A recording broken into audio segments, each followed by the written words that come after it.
오늘은 요한복음 11장을 읽었습니다. 요한복음 11장은 죽은 나사로가 다시 살아나는 역사, 그런가 하면 이 일로 인해서 유대인들이 예수님을 어떻게 예수님을 죽여야 되겠다라고 하는 결정적인 결심을 하게 되는 그런 것을 볼 수가 있습니다.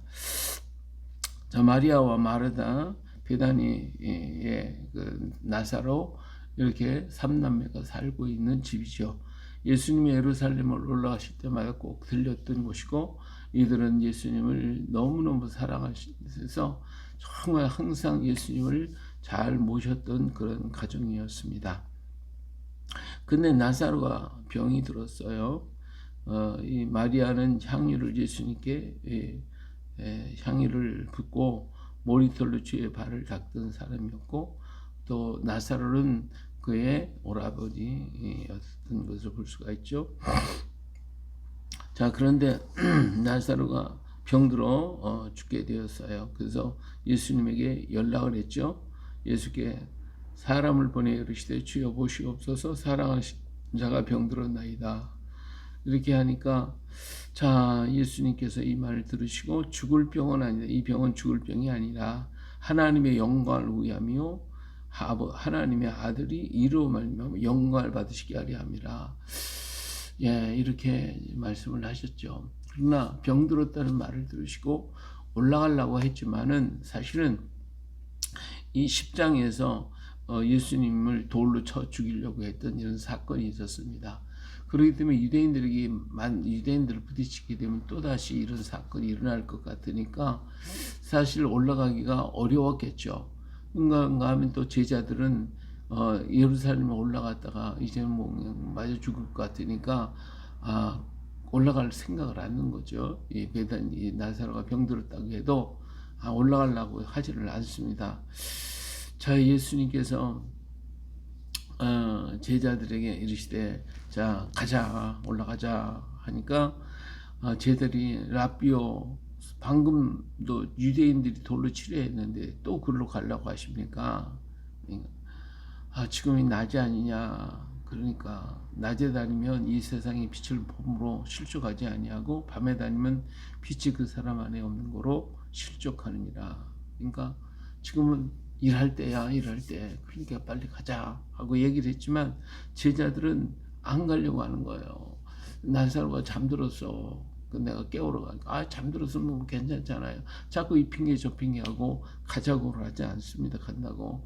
그래서 예수님이 가자 그렇게 얘기를 하시니까 안 가려고 자꾸 뻗이니까 예수님이 디도모라고 하는 도마, 이 디도모도 역시 도마라는 뜻이고, 도마도 도마인데, 이 도마는 쌍둥이라고 하는 의미가 있죠. 쌍둥이.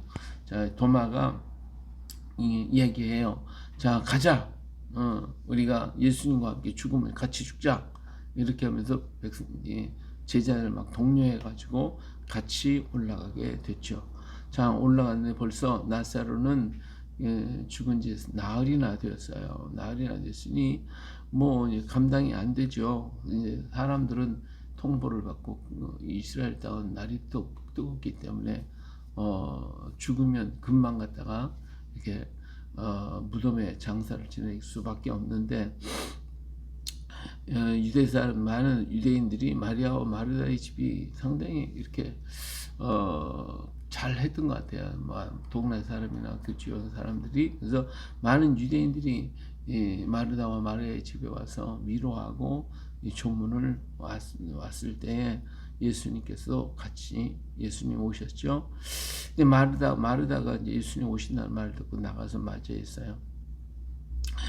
그러면서 네 오라비가 다시 살아나리라. 그러니까 마지막 날 부활 때에는 다시 살아날 줄을 내가 알겠습니다. 압니다. 그랬더니 나는 부활이요 생명이, 나를 믿는 자는 죽어도 살겠고 무릇 살아서 나를 믿는 자는 영원히 죽지 않냐라. 이것을 내가 믿느냐. 주여 그러합니다. 주는 그리스도시요 세상에 오시는 하나님의 아들이신 줄을 내가 믿나이다.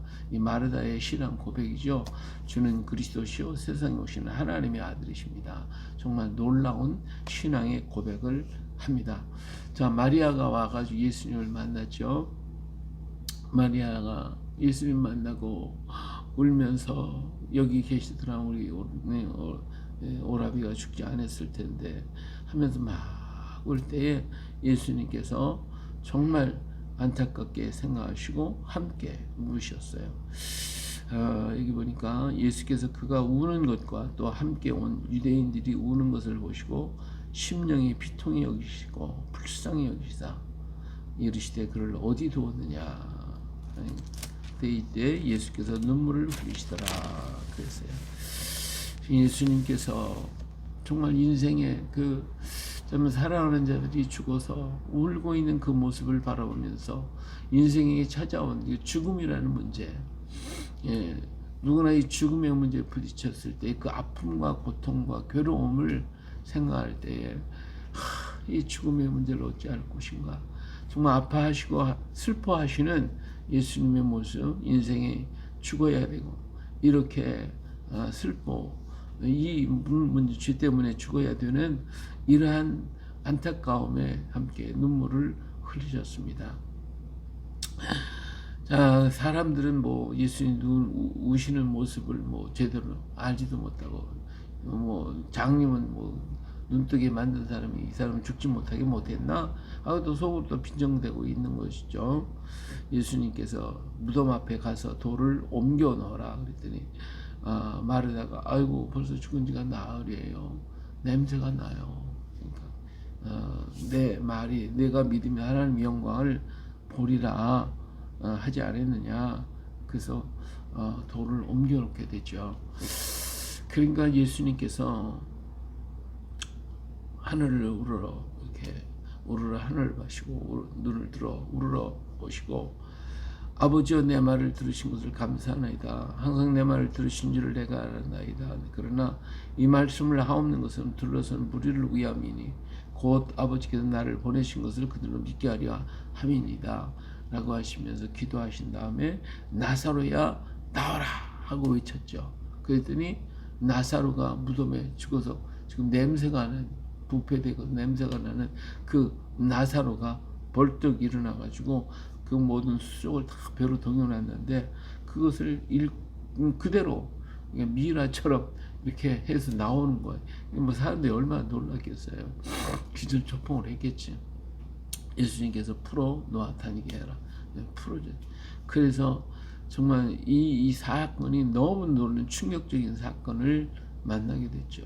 예수님께서 이러한 사건을 일으키신 것은 바로 예수님 당신이 죽었다가 다시 부활할 것을 예표하신 것이고 이것이 바로 예수님이